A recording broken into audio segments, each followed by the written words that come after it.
going to be running a race.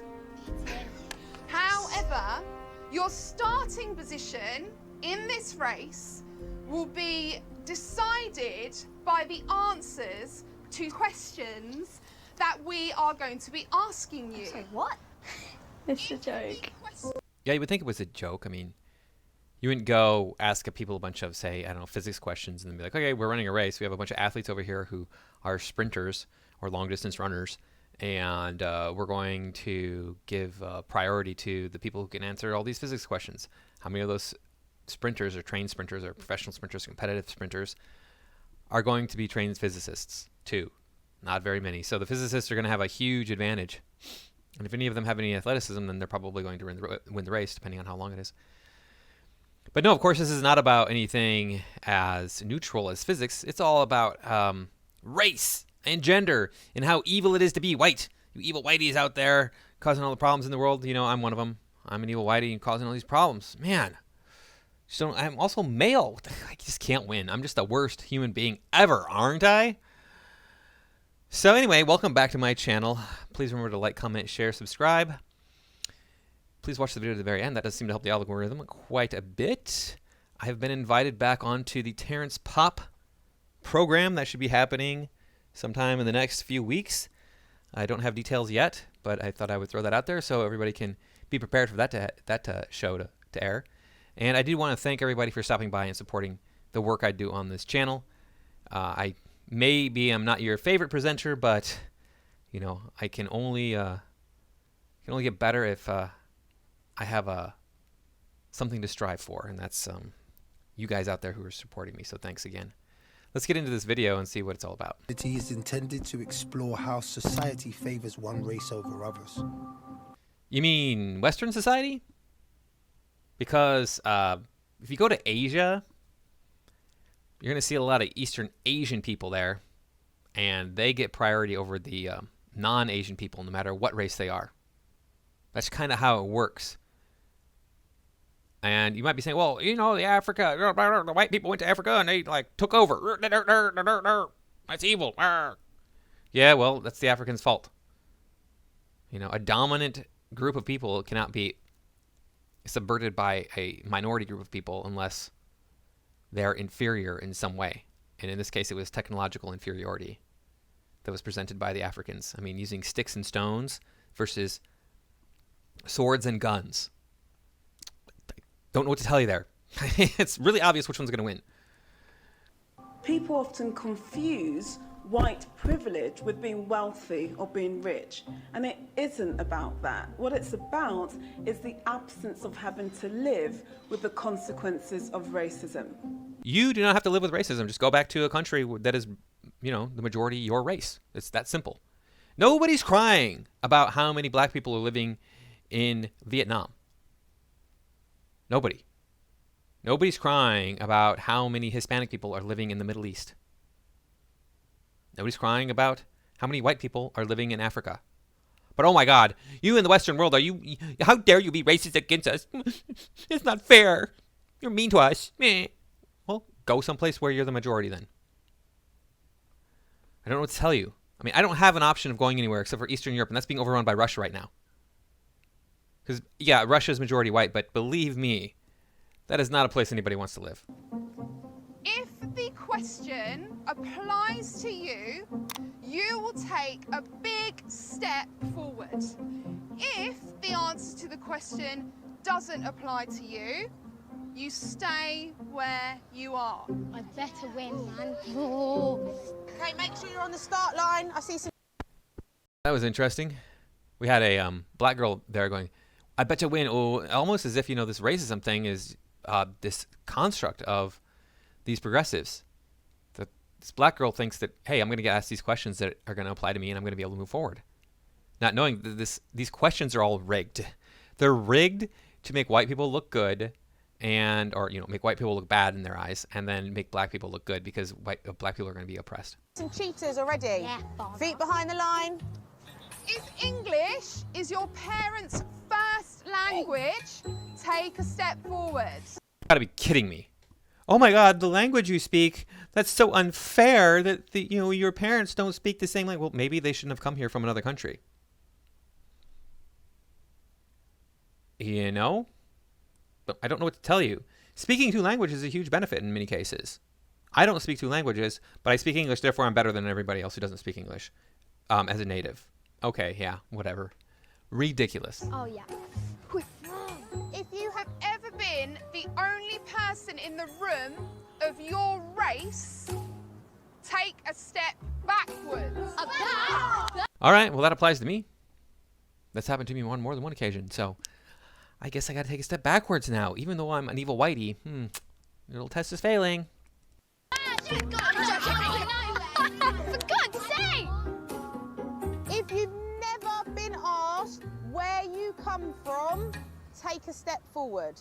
But I've been asked where I come from more than once. I mean, dozens of times I've been asked where I come from. Oh, I've been asked about my ancestry. It's almost as if that has nothing at all to do with race. What the hell? Go to a foreign country, and people will ask you all the time where you're from. Like, this is so ridiculous. Oh, it's a microaggression. How dare you ask me where I'm from? Oh. People, I think it's great. People are curious about my life. Hey, that's cool. They want to know more about me. I appreciate that.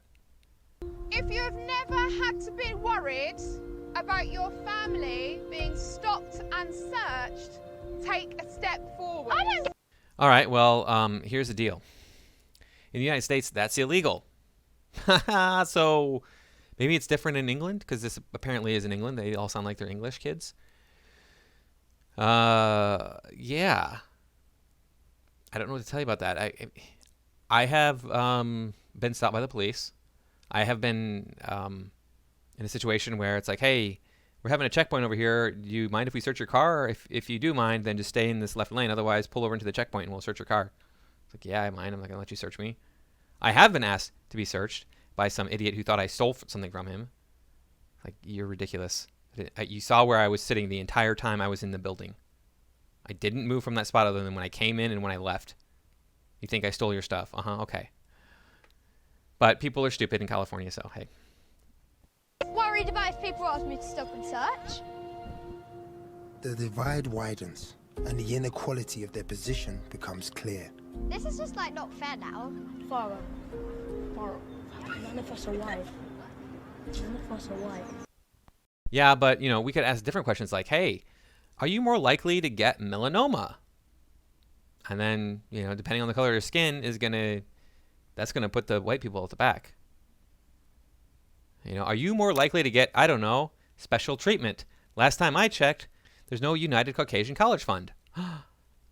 There's no Caucasian United. There is, however, a United Negro College Fund in the United States. Oh, wow. Imagine that, special treatment for people who are not white. You can look up the United Caucasian College Fund, by the way, if you find it. It's really easy to find. But it says right there, this is a farce. You can't donate anything to this. There's nothing to donate to here. Go donate your money somewhere else. Because, yeah, these things it's a joke. Women can get whatever they want out of life. These non-whites in this country, in the United States, can get whatever they want out of the country just because they were born different from white people. That's it. That's all it takes. In fact, they don't even have to be born. They can come here from another country and get the same thing. It's unfair. The last question. If your parents have ever warned you about racism, take a step backwards. I guess I would be taking a step backwards, and I've been the victim of racism. I know it's reverse racism. It's not real racism because I'm white, so therefore they can't be racist against me. It's reverse racism because, white people are inherently racist against other races. Therefore, if those races are racist against white people, it's reverse racism, okay? That's what you're saying when you use the word reverse racism. It's so stupid. I know that probably everybody watching this already knows all this, everything I'm saying. But this video, it's been out for a while now. I don't know how long, but I remember seeing it a few months ago, and I was like, this is so painful.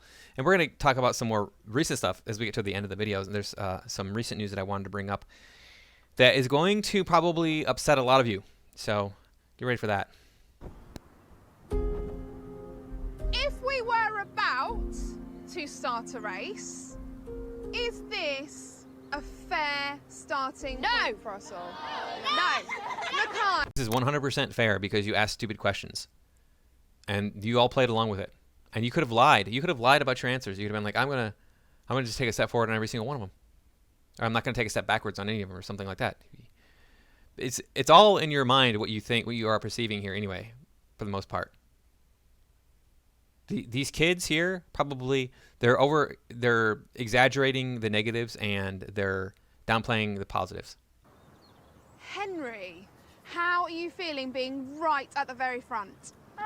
It feels quite weird because if you think about it, I think all of us should be at the same point, but sadly the questions, the ways that they were put didn't favour some people. Based. This kid totally gets it. It's all about the way you ask the questions or the questions that you ask. Because you could ask different questions that favor the people who aren't white, and then they would be at the front.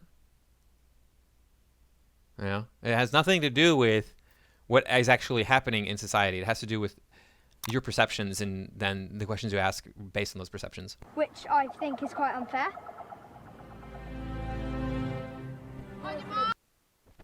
So we got to pay attention to this here because they said this Henry kid with red hair, and this looks like him here. They said he was completely at the front. Well, these are the frontmost two people here. And we got to watch the way that this is played out. This is edited so that they shot this actual foot race more than once. Get set. Go! There he is, taking the lead. Henry right there, his red hair, running up front. How did he get into the back then? How come this girl is in the front now? You see, this is all made up even. They're just doing this as propaganda so that they can push their message. And look, then he won on his merits. He won on the ability for him to run faster because he wasn't in the front.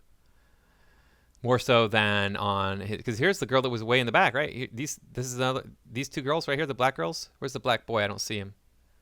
I don't see the black boy. But these black girls were in the back. There was also that, I don't know, she looked Hispanic, but she might have been Middle Eastern. I don't know. Maybe that's her right there. But anyway. So the reason that I wanted to talk about this video today instead of in the past is because it was all about how black people are oppressed. They're so oppressed. They're so terribly, terribly put upon. Which brings me to our favorite person in the whole wide world who's black. The best person ever who's black, by the way. Very, very, very upstanding, honest, just stellar human being. Mr. Jussie Smollett. And we're going to go ahead and watch what he said here in his sentencing. And I'm sure you've probably already seen this, but we'll take a look at it anyway. I am innocent, and I am not suicidal. If I did this, then it means that I stuck my fist in the fears of black Americans in this country for over 400 years and the fears of the LGBTQ community. Your Honor, I respect you and I respect the jury, but I did not do this. And I am not suicidal. And if anything happens to me when I go in there, I did not do it to myself. And you must all know that. Court is adjourned. I am not suicidal. I am not suicidal. And I am innocent. I could have said that I was guilty a long time ago. All right, so we all know Jussie Smollett, and he's been released from jail. But I thought that black people were they were so oppressed in the Western world. I thought they were all like very, very extraordinarily oppressed. How come he's being released after 6 days in prison? He was supposed to serve 150 days. Let's take a look here and see. Jussie Smollett was released from jail Wednesday night after an Illinois appeals court granted an emergency motion by his defense attorneys. Smollett's legal team is looking to delay his sentence and grant him bond until their appeal on his conviction is decided. The former Empire actor was sentenced last week to 30 months of felony probation, including 150 days in jail. There is no room for politics in our court system, defense attorney Nanye Uche said in a news conference shortly after the actor's release. Regardless of what you think about this case, the real question is, should black men be walked into jail for a class 4 felony? Yes, okay, so Mr. Nanye Uche, you are not American. That's not an American name, so get out of my country. And then furthermore, you are not interested in upholding justice and the legal system in my country, so get out of my country. That's a disgrace, the attorney added. Uche, as well as other attorneys from the team who spoke Wednesday, criticized the judge who sentenced Smollett last week. Cook County Judge James Lynch spoke to the actor for more than half an hour criticizing his actions. Yeah. So the reason that Jussie Smollett here is being let out, I heard Tim Pool talking about this. He was saying that Jussie Smollett was not eating, so they let him out of prison. Sounds to me like he was trying to commit suicide, and he was probably going to blame the system. Just like he pretended to be the victim of a hate crime, and he was found out to be a liar there. Then he's screaming about how, yay, I'm not suicidal. I'm not suicidal. And then, oh, I'm not going to eat anything when I'm in prison, and then I'm going to blame it on the prison system, saying that they weren't offering me any food. That's why I'm starving to death. That's my guess. I mean, obviously, him crying about how he's not suicidal, it means he's going to try something and then try to blame somebody else for trying to kill him, right? It says right down here he didn't eat, right here. Over the past 6 days in jail, Smollett did not eat anything besides ice water. Well, whose fault is that? It's illegal to administer cruel and unusual punishment. In this case, starvation would be cruel and unusual punishment. The reason he's being let out is because they're seeking to appeal, and by the time the appeal goes through, his sentence is going to be up. So we can't have that. We got to let him out because, there's going to be an appeal, and we want to make sure he's out so that he's free on that appeal. No, that's not how the system works, stupid. You don't let people out just because they're appealing. This doesn't work for anybody else. Anybody else who tries this is going to be like, they're going to laugh at you. No, you get to stay in prison. But Jussie Smollett is an innocent little black man. He's also a gay black man. He is the gayest of all gay black men, and he's the blackest of all gay black men ever. So therefore, he's innocent, and he's perfect in every single way. He's a perfect little angel, don't you know? And we have to let him out of prison. Oh, and I bet you know what the judge even said in the sentencing that he's going to be able to travel in spite of his probation. And so he can do his job. He's going to be able to travel so he can work. Are you kidding me? You're not punishing this guy at all. He just has to check in with the court and go, yeah, I'm still, being Jussie Smollett, lying about hate crimes. That's what I do. That's my whole life. But he's going to go back to work. He's going to go back to work. Hollywood's going to scoop him up in a second because he's the innocent little, most blackest, most gayest man ever. So ridiculous. But, black people are oppressed. Just freaking, damn, this freaking country is driving me so freaking nuts. Anyway, thanks again for watching. That's all I got for this time. Please remember to like, comment, share, subscribe, and I'll see you in the next video.